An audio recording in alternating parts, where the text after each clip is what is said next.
Hey guys, welcome back. I hope you are having an amazing day. Let's get right into the stories. The first one is an entitled People Story. I've always been a meat lover. Growing up, my mom would cook up juicy burgers, savory steaks, and fall off the bone ribs that had me licking my fingers. As an adult, grilling up meat on the weekends became my favorite pastime. The sizzling sound of patties on the grill and the mouth-watering smell of barbecue sauce reliably put a smile on my face. So when my wife and I moved into our new home last year, I was eager to fire up the grill and get cooking. That first weekend, I invited our new neighbors over for a little barbecue to break the ice. Everyone seemed friendly enough, except for one woman, Karen.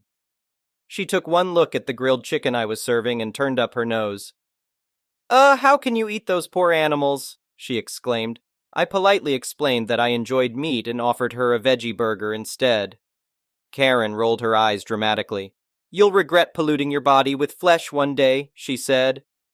With that, she stormed off, leaving me scratching my head. A confrontational vegan neighbor was new territory for me.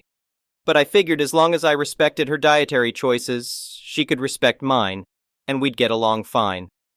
Oh, how wrong I was. The very next weekend, I was back at the grill flipping juicy steaks and chicken wings. The aroma of barbecue filled the air. Suddenly, I heard the gate to my backyard fly open. Karen came marching up to me, waving her phone in hand. "I'm calling the police," she announced. "You're breaking the law by grilling dead animals back here." I stood there stunned, spatula in hand, as she proceeded to call cop. Sure enough, a few minutes later, a squad car pulled up. The officer stepped out looking puzzled. "Ma'am, you reported an illegal barbecue?" he asked hesitantly. Karen pointed a damning finger my way. "Officer, this man is openly cooking poor, defenseless animals in his backyard. The smell is appalling. I demand you make him cease this instant." The officer scratched his head and looked at me grilling steaks. "I'm sorry, ma'am, but cooking meat on a grill in his own yard is perfectly legal," he said. Karen's shrill voice rose in pitch. "That can't be! Meat is murder! He's destroying the planet!" she shrieked. The officer held up a hand calmly. "Ma'am, people are allowed to eat whatever diet they choose. I suggest you return to your own home and let this man grill in peace." Karen looked ready to explode. Her face turned an angry shade of red. For a minute it seemed she might stomp her foot in protest, but she composed herself and turned on her heel, marching back out the gate. I thanked the officer as he left. I thought that would be the end of it. But Karen wasn't done with her crusade. The following Saturday evening, my wife and I had friends over for a barbecue party. Picture this idyllic scene. Fairy lights strung over the patio, music playing on the speakers, and freshly grilled burgers being passed around. Laughter and happy chatter filled the summer air. Suddenly we heard a commotion at the gate. Karen burst in, waving a poster board scrawled with slogans like, "Meat is murder," in her other hand, a can of fake blood, which she proceeded to splash dramatically over the grill. "Stop this madness," she demanded. "I won't let you celebrate your bloodthirsty ways in my presence." My wife hurried to call cop while I attempted to reason with Karen, but there was no talking sense into her. She began dumping our veggie burgers onto the ground, screaming about contamination. That's when the police arrived. 2 officers had to drag Karen away as she kicked and flailed her arms. They stuck her in the back of the squad car while taking statements from me and our shocked guests. We showed them footage from our security camera documenting the bizarre incident. Karen was arrested for disorderly conduct and destruction of property. In the following weeks, Karen was fined for the damages and sentenced to anger management classes. My wife and I were granted a restraining order to keep her off our property. I almost felt bad for how her extremism had ruined things, but I decided not to waste any pity on someone so committed to making others miserable. The neighborhood has been blissfully peaceful with Karen out of the picture. I can finally grill in my backyard without fear of retribution. And call me petty, but I may have started a new tradition of hosting an annual steak cook-off party. Sizzling meat and laughing friends fill my yard once again. Karen's provocations only reinforced my commitment to enjoying life on my terms. She did manage to convert me in one small way, though. I now keep a can of bear spray on hand anytime I'm grilling, just in case any other crazy neighbors get similar ideas. The next one is a pro-revenge story. To preface, I live in a country that employs a large foreign expat workforce in pretty much every industry and at all levels. For someone to move here for work, They have to be sponsored by a company or the individual employing them. I own and operate a small restaurant business here and employ more than a handful of foreigners as servers, cleaners, kitchen staff, drivers, etc. So here's the story. I was lounging on my couch enjoying the last of my weekend one day when I received a call telling me that one of our sponsored employees, a server, let's call her Janice, was picked up for indecent exposure, essentially. Long story short, she was caught hooking up with a guy in a private booth at a local restaurant. Basically, the police walked in on them while they were engaged in some seriously heavy petting. They were fully clothed, but the guy she was with, or practically on top of, I should say, had his private parts exposed. Turns out he works at the restaurant 2 doors down from where she worked. After a bit of chastising and threatening to escalate the situation and have them deported to sufficiently scare some sense back into them, they let them go, but not before signing a pledge-type document promising to never repeat the offense, or else, essentially a slap on the wrist, and everyone got to go home. But it doesn't end there. That night, something clicked in my brain, and I had the thought, how and why did the police find them in a private booth in the back of a restaurant before the restaurant's own staff did?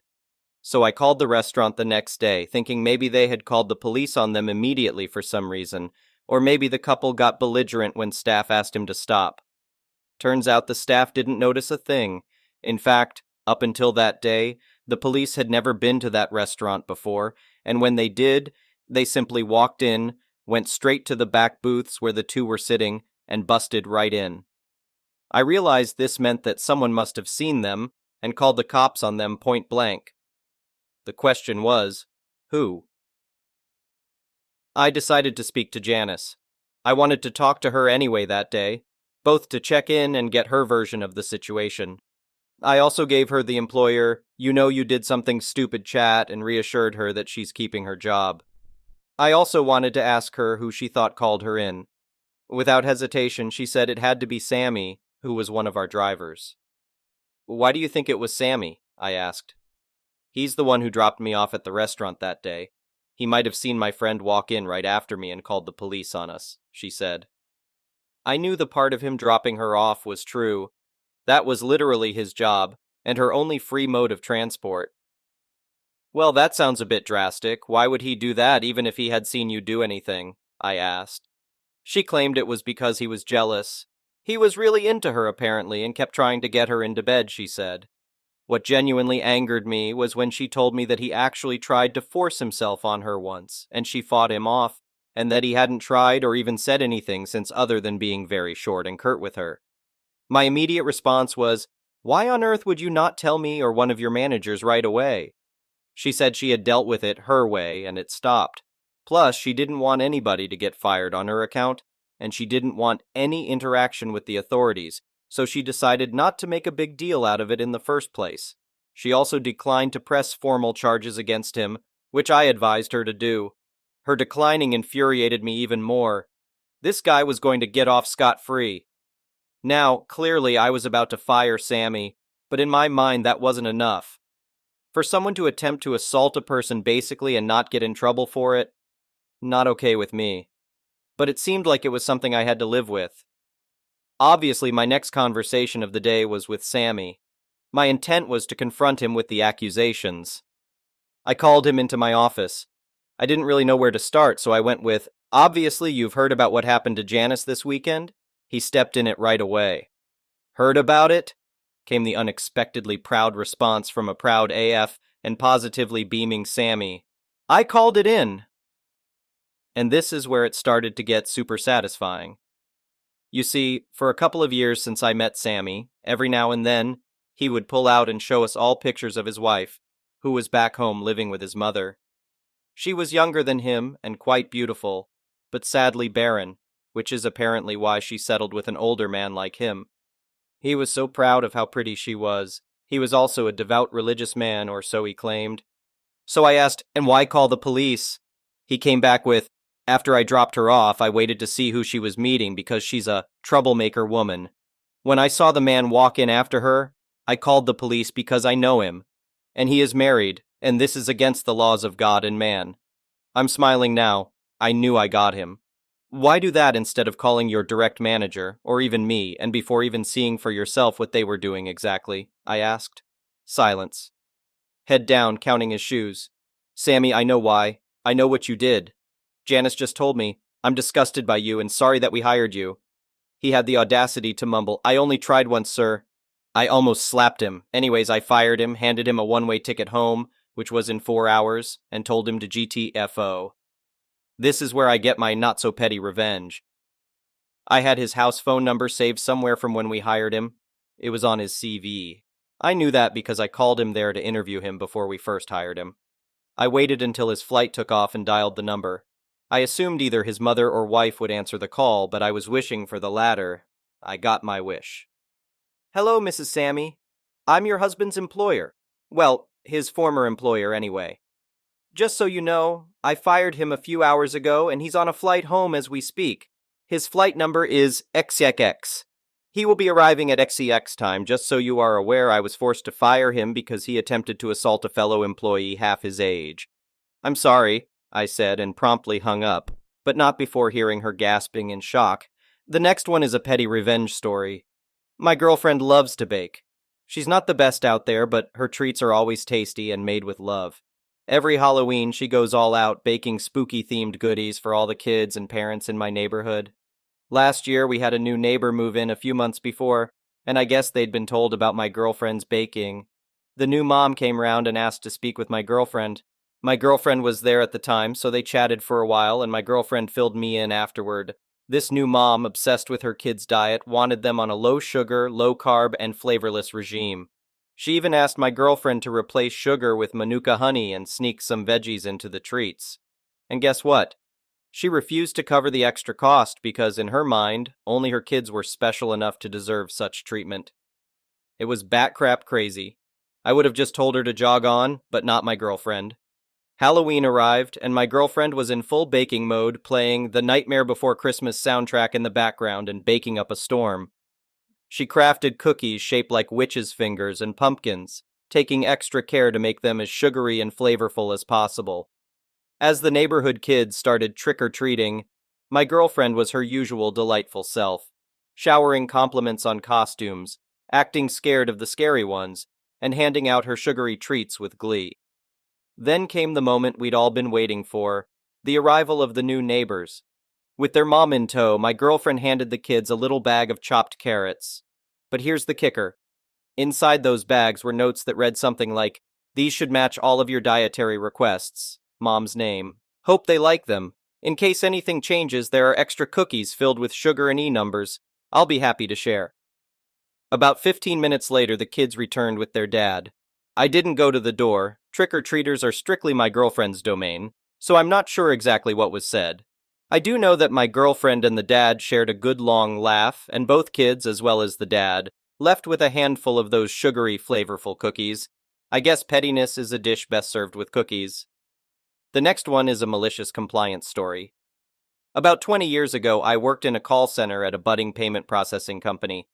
The main performance metric was the time service factor, TSF, which required answering 80% of calls within 20 seconds. Due to a constant queue of calls, achieving this goal was impossible. Customers were unhappy and management was unhappy. The stage was set. Enter tech support. I was hired fresh out of high school to be the call center's sole tech support and handle customer-facing application migrations. In retrospect, they basically brought me on as a project manager and systems consultant, but I didn't know any better. Unfortunately, our telephony system did not direct callers based on specialization/skill sets, so when customers called in specifically for tech support, there was a 1 in 15 chance of getting the lone tech support agent.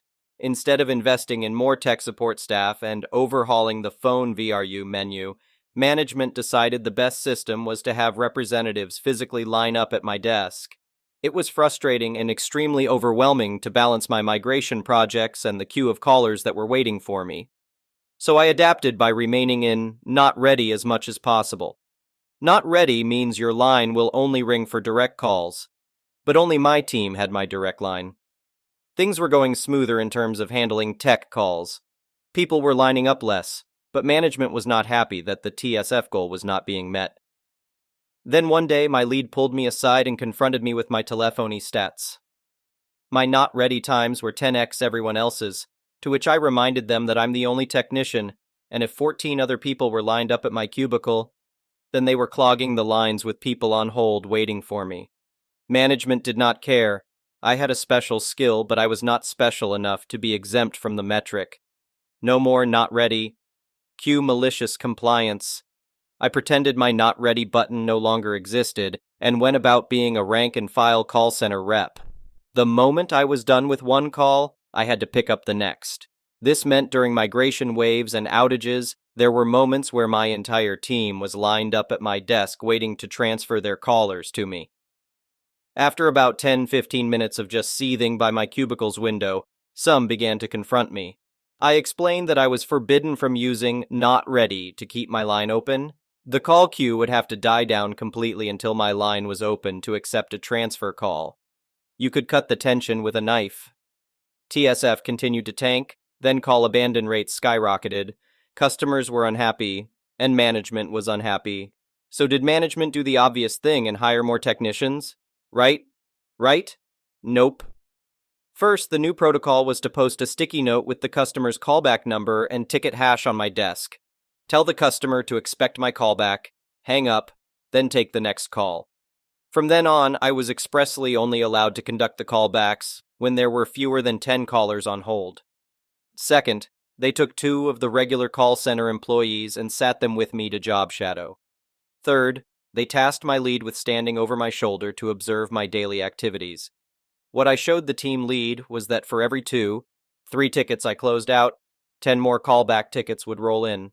What he actually ended up doing was reprimanding me for having a high RONA, rollover not answered, count because I'd let some calls roll over if they snuck in while I was doing morning callbacks. Abject dismay. The nightmare finally ended with the mortgage crisis. Management's brilliant business acumen had led the company to insolvency. I jumped ship to complete my college education, then the company shut down about a year later. The next one is an entitled people story. For reference, I have worked in the same daycare for about 9 months. I was a regular teacher for the first 6 months, transitioning into office work for a couple of months, and I've been almost fully in my office role for about a month. So I had first-hand experience and frustration with this coworker. I'm 20, Carol is in her 60s, Rachel is 19, Kimmy is 30, Ann is 45, and Ben is 50. So basically we got these magnetiles, which are colorful, connectable, and easily buildable magnetic pieces that are good for kids to build with easily, and are easy to put up, so they're good for kids in a class. Carol, a coworker who has young 3-year-olds and also acts entitled because she's old, and has previous daycare experience, has been hoarding the bag of them in her classroom so that only her class can play with them because they're good for keeping kids distracted. So Kimmy, the lead teacher, took them from Carol's room, put them in the art supply closet, and told everyone that they need to stay in there so that everyone has access to them and can have the opportunity to let their class use them. Now, Carol has a history of taking community toys and toys from other classes and hoarding them in her room so that her class can be the calmest and the best, because she knows kids like the toys she hoards. Carol used to take Rachel's Hot Wheels that Rachel bought from Rachel's classroom and keep them in her own room so her kids could play with them, until Rachel started putting her initials on the cars so there would be no mistaking her cars for community cars. We also had some drawing boards for kids. Each class got 5, since most classes have 5. 10 kids, and we only had enough for each teacher to get 5. Carol had 5, I had 5 in my room, Rachel got 5, etc. So I had my 10 kids take turns alternating who got to use the boards, like you're meant to do, as did everyone else. One day I noticed that my 5 boards were missing from my room, but I assumed they got moved to a bigger kid class, since I had 2 3-year-olds and they might not be used as effectively. What actually happened, and that I correctly guessed, was that Carol took it upon herself to take my boards from my room so that all 10 of her kids could have one, because they just love playing with them so much, and that way everyone can have one at the same time. And after I took them back and mentioned it to her and she brushed it off, she took them again and then I never saw them again. So anyways, after Kimmy said that all teachers should have the opportunity to use the tiles, Carol took it upon herself to claim the tiles for the whole day for her own kids, again. And since she's a 6 a.m. opener, she had the chance to get them and put them in her room before any other teachers got to work. And so she did. And it got caught by Kimmy and Ann, the food cleaning organization person when Carol was outside, who walked by her class and noticed that the tiles were in there again. Kimmy was going to leave them in there and see if Carol put them back after she used them, but Anne said absolutely not, and took them and put them on the top shelf in the art closet. Then Kimmy told Ben, our director, about it, who then said to put them on his desk, and if she wanted them, she had to talk to him. And then he told me to put them back in the office with me. So it was the same concept, but she had to ask us for them instead of taking them. And wouldn't you guess? A little while later, the kids came inside.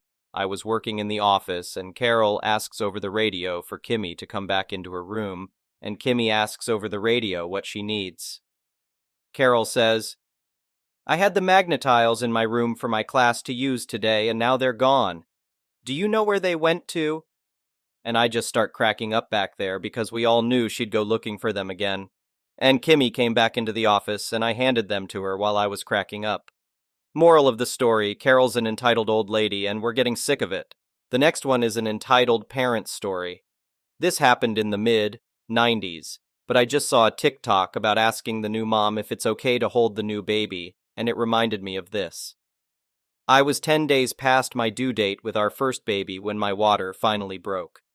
We went to the hospital, and 24 hours later, I was still nowhere ready to deliver. My OB talked to us about a C-section, and we agreed.